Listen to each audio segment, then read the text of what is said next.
What is going on? Welcome back to the FanTC Podcast Network YouTube channel. We're switching it up a little bit. We've been knocking out some underdog fantasy football drafts. So we're going to, switch gears.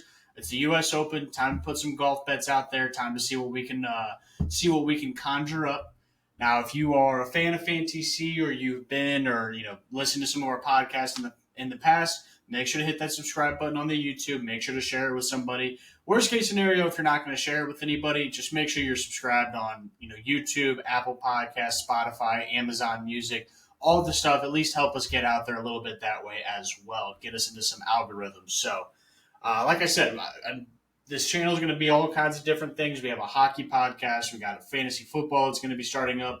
I do the golf content. I was leaning more podcast, but now I think I'm going to swing back, maybe do a little bit more on the YouTube side of things instead, as opposed to just cranking out podcasts. Because as much as podcasts are wonderful and I think easier to listen to as opposed to a YouTube video, the metrics and getting in the algorithm of podcasting is much more difficult, I have found. So if you're listening, hit that subscribe button. I've already rambled on for a minute longer than I have wanted to. So let's get into my Thursday picks at this year's U.S. Open.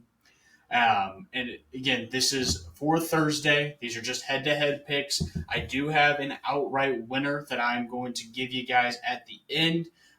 This is going to be my only outright winner for this tournament. I've gone, 3 or 4 for the past, 8, 9 tournaments, and I haven't hit one since like the very first podcast I dropped. So we started off on an absolute heater, and we just have not been able to call shit since then. So we are going to go ahead and jump into our Thursday matchup. So let's go ahead and start with the first one. You obviously see them on here. You see the picks. You see the odds. Let's go through them. We got Bryson DeChambeau versus Justin Thomas in the first matchup. Really, when you're looking at their statistics are oddly not that far apart. You would think for how bad Justin Thomas has been playing, and with Bryson on the up and up, that you would hope that Bryson had a little bit of better statistics, but when you're looking at last 50 rounds, they're very even. Bryson actually has a little bit of a short game issue. But when you cut that down to just the last 36 rounds, so really just the last couple of months, Bryson is actually a little bit better in JT in most categories. The only one that I'm worried about is strokes gained around the green. Obviously, with Bryson, with his, I don't know if it's having the same 60 degree as a 4-iron, if I honestly don't know what it is. He does seem to struggle around greens. Well, now I will say the PGA he did all right. He wasn't spectacular, but he's been on the up and up. Again, he's been trending the right direction, whereas Justin Thomas has kind of been trending the wrong direction. So I'm going to take Bryson on Thursday. I think Bryson actually has a pretty good chance to win this week. And then we jump into our second matchup, Justin Rose versus Gary Woodland. Now, this one I went very statistical. And before I go in there, obviously, I'm taking Justin Rose at a little bit of a favorite, minus 140. I also like Justin Rose at top 10 at plus 360. He's been a guy, he's been around the top of leaderboards quite a bit recently, likes the U.S. Open feel. He's done well in U.S. Opens in the past, so I like Justin Rose quite a bit. Here's why I like him on Thursday against Gary Woodland.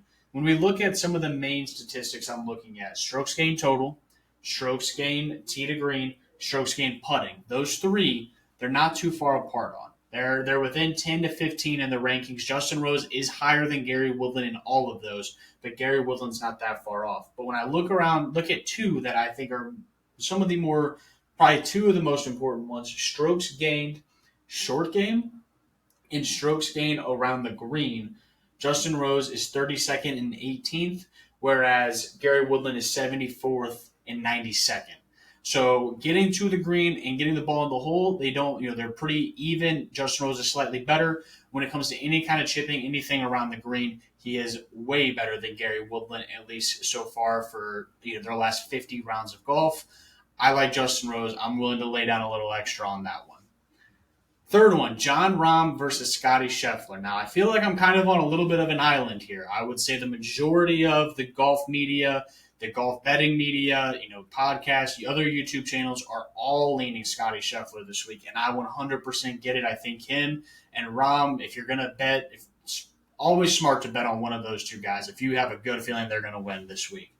The reason why I am going to go ahead and lean Rahm over Scotty in the first round. and really for the tournament, if I was betting, I'd bet Rahm over Scotty Scheffler. Is I think that the short game could end up getting to Scotty. When you look at their just statistics across the board without any adjustments, Scotty is clearly statistically just a little bit better than John Rahm, except for in two categories. That's going to be your strokes gained short game, strokes gained putting. Now, whenever I used the model and kind of adjusted the course a little bit, made it tougher, made the greens firm, put the weather that LACC is going to have tomorrow, which is perfect weather, it really didn't affect anything. But again, green firmness, rough length, difficulty of scoring, things like that. We slowly saw that gap kind of even out, where John Rahm and Scotty Scheffler are pretty much neck and neck in every statistical category except for two. Scotty Scheffler was 88th in strokes gained short game and 89th in strokes gained putting, where John Rahm is 11th in strokes gained short game and 17th in strokes gained putting. So, when I'm looking here, I think Scotty was minus 130. Again, I think these golfers are about as even as you can get. And if it comes down to one putt here or one putt there, I'm going to bet on John Rahm making that putt. At even money, plus 100, I love John Rahm.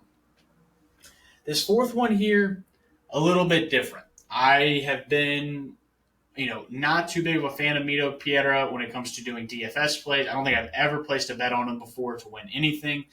But the golf media and the golf betting media love Mito Pereira this week. I don't know why. I'm hearing him for top 40s, top 10s, top 20s. Just every podcast I turn on, they have Mito Pereira on their betting card. Not 100% sure why. Not really sure if I should be tailing that if everyone is leaning that way. But there's a lot of people that love his game. They think it fits LACC well. They think he's going to have a good week. And whenever I ran the numbers between him and Wyndham Clark, it really wasn't that much different. If you look at the last 2 months of rounds, you're obviously going to get a Wyndham Clark spike because that's been the best 2 rounds he's had on the PGA Tour. He's simmered down just slightly since his hot streak, but I still think he's a good golfer. I'm going to take Mito Pereira. Whenever I ran the model, Mito Pereira came back, said that he should be the favorite over Wyndham. So I'm going to leave it as is. I'm going to take Mito. That's probably number 5 out of these 5 picks in my confidence level. And then this last one might be number 1 on my confidence level, and that's Cam Smith versus Cameron Young. Obviously, I'm taking Cam Smith at minus 140. Also, no free shout-outs. All these odds are brought to you by DraftKings. So if you're looking on FanDuel, BetMGM, Barstool, anything like that, you're not going to see, these odds. Or you could, you may not see these. I know they're a little bit different for each betting site. So these are all specifically through good old DK. But last one, Cam Smith versus Cam Young. When you take a look at their last 50 or even 36 rounds, it's about as neck and neck as you can get. Obviously, you saw Cam Young just absolutely dominate for a couple, not dominate, but was really, really hot. I had a lot of people picking him to win tournaments on their betting cards for a couple of months. But when you kind of bring it back down to the last 12 rounds, the last 12 months of golf, there we go. When you break it down to the last 12 months of golf, 12 rounds of golf, damn, that camera really threw me off. Break it down to the last 12 rounds of golf, there's a pretty big difference. Strokes gained total, tee to green, and putting are all relatively similar between them in the last 12 rounds. I actually shout out to Cam Young for being as good of a putter as Cam Smith. Cam Smith's probably up there as one of the best putters in the world when he's on.